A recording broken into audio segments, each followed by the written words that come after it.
My name's Joy. And So when in your life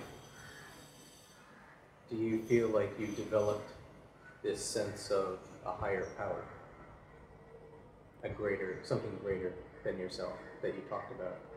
I think pretty late in life, I've struggled very hard to come to this point. It's not been easy.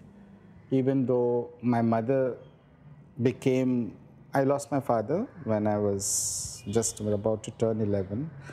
And that's the time then my mother had discovered this, the person who subsequently became her guru. Form You formally get initiated by a guru. You're given a mantra, chant, or whatever you call it, certain words. And that was her initiation. So, therefore, she became a disciple, a formal disciple in 66. And I just looked at Baba, as I call him, as a friend or, like a father surrogate or whatever. I never felt a sense of that kind of reverence towards him that I feel now. But life hasn't been very easy. I mean, in the sense we've been through various crises of faith. So I would say that I think after my mother's death in 2001 is the first time that I began to realize that my sister and I are really alone. I mean, in the sense that, okay, and I have two other sisters.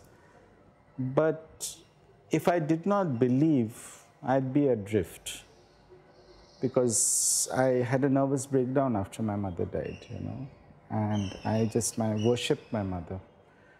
I used to work for a company called HMV, and my friend joked, oh, his mother's voice, It was like that kind of. So it was really, I really loved her. And her loss when I was 48 was something that I am fortunate to have had her for so many years, but I felt like I lost everything. And suddenly it gave me a sense of, I went through therapy, but it's also given me a sense of detachment and almost a sense of liberation after that. Like, I've lost everything. Virtually, she was everything to me. If I could lose her, then what is the meaning of anything else? I mean, I, I have a house, I have a car, but that's okay. It's part of life. What I mean is that I needed something to hold on to. And that's when I turned to my guru completely. And some years prior to that, I told him, why don't you give me a mantra, make me your disciple? So he said, I'm not your guru, I'm your father. And I remember crying because I realized I was so moved, because that meant that he was taking that role on, that he was he was protecting me as a father rather than as. And then he's kind of omniscient. I think he knew my mother was going. And the last time when my mother came home from hospital for a few days, he specially came to Bombay to see. He lives in Ujjain. And that's the time when he gave me the mantra. And it was about 3 months prior to her death.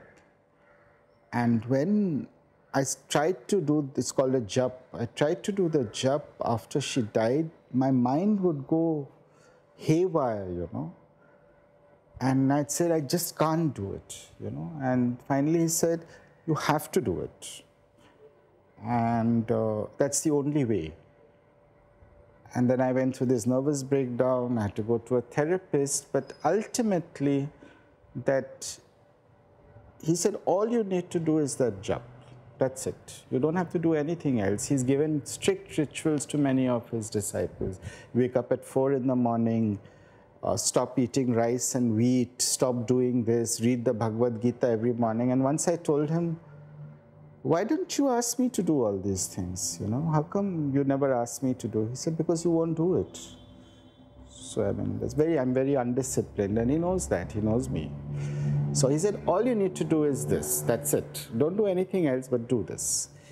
And he said, once you've done it 1,00,000 times, that's 100,000 times, that's when you will begin to feel the difference. And I guess that I chose to believe that once I had completed 100,000, something would happen. And I don't know when I completed 100,000, and I think probably it's now 8, almost 8 years since my mother passed away. So I'm sure I've completed 8 lakh, about a lakh at least. I feel much calmer. I don't feel in control of the universe, but I feel more comfortable with myself. And I believe it's because I've chosen to believe.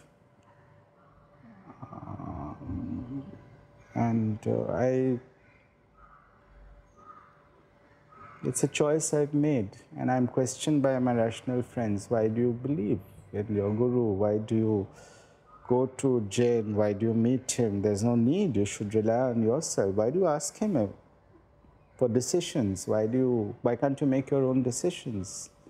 I said, because I'm tired. I've battled all my life trying to struggle to figure out what's right and what's wrong. And sometimes I just don't know. Maybe I should pray just to be guided, because my guru's mortal. He's not going to be around. So I do hope and pray that I surrender so much that I believe that he is with me, or whatever it is I believe in, the higher force is with me all the time, so that I don't have to depend on a physical means of questioning, that the answers will just come from within, that I'll know what to do when it's required of me. And there was a time when he said that, he looked at me in a very, Kab chalna sikhoge? When are you going to learn how to walk? You know? So I mean, like, he was just indicating to me that, buddy, just start getting your act together. Sometimes it just says, chalte raho, meaning just keep moving, keep walking, that's it. So sometimes I don't want to walk at all, you know. You just want to give up. But life goes on. You have to go on with your daily chores, and so I've chosen to be happy regardless. I've made a decision that I shall always be happy, and I will not let anything affect me so deeply that yet I don't want to desensitize myself completely. Sometimes you do that. I want to feel too. I don't want to feel pain, but I want to come to a point where I can feel pain and yet not feel the pain, and understand it's just part of life. Anyway, I think I've strayed from the point, but anyway. Perfect.